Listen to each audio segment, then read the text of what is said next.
Quezaya. I-share ko lang yung testimony ko.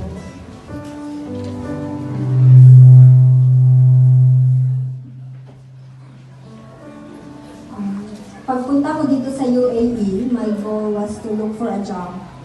I'm blessed na dito agad ako pinasimba ni Lord sa LHC. Kahit nung unang service pa lang, parang ayoko na kasi nasasaktan ako sa mga preachings. Feeling ko ako talaga pinalit ng pastor. Pero di pa rin nag-give up si Lord sa akin through my friend na super kulit, kaya at the end of the week, pipiliin ko pa rin magsimba. Plus, naging part na ako ng Camp Quezaya at nadagdagan yung mangungulit sa akin na at first medyo naiinis na ako. Pero was very thankful na nagtyaga silang mangulit sa akin because if not, I wouldn't be here now. That's when my relationship with God started. I was taught how to follow Jesus. One of which is yung tithes and offerings na natutunan ko na we give our tenth not for us to expect something in return, but we do it in obedience to His commands. Not because He needs it, but because He wants us to put our dependence on Him and not on material things. Although hindi naging madali sa akin dahil nga wala pa akong sariling income noon, but I understood by His grace na ang tenth na yon should not just come from salary, but we give the tenth of anything na we receive.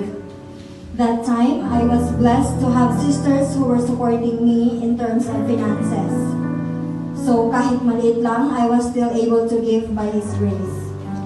And was able to attend LGs and Friday services and joined Encounter and was baptized the same year.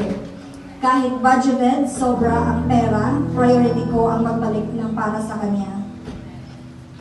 But still, I feel blessed kasi kahit wala pa akong work, but in my early days as Christian, sobrang luwag ng time ko to learn more about Him. But yes, there were times din talaga na I get tired, impatient and discouraged na parang ang haba ng pahinga ko.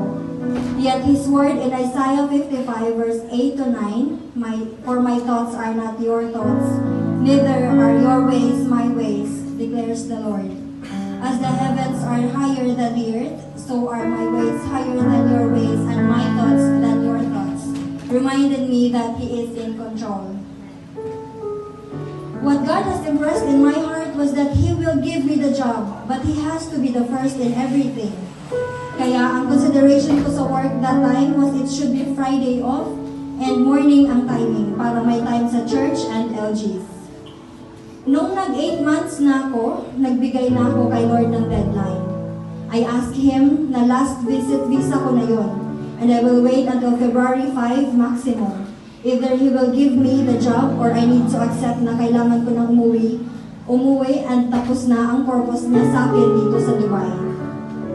But in God's faithfulness, may tumawag sa akin ng February 2 at pinasimula na ako the next day. Grabe si Lord, ayaw niya akong umuwi.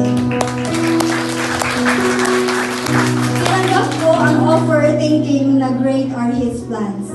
Then came February 11. Tumawag yung nag-interview sa akin 4 months ago and nag-offer ng job. I said yes kahit employed na ako kasi yun yung work na hinihingi ko talaga kay Lord. February 18 ng morning, 2 days before mag-expire ang visit visa ko, tumawag ulit yung employer at nag-send na siya ng job offer letter. Yes lang ako ng yes kahit kinakabahan na ako sa posibleng mangyari. But God put in my heart na He is the God of order at aayusin niya ang lahat. That same day, nalaman ko sa PRO ng current employer ko nung time na yon na di daw naman pinaprocess ng unemployment visa ko.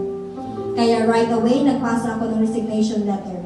They let me go ng maayos. I signed a contract sa new employer and everything went smooth. The next day, start na ako ng duty sa new company. Ngayon, I'm working in a semi-government company. Yung position ko now is close sa dream job ko. Ang salary is pasok sa range na hinihingi kong salary kay Lord.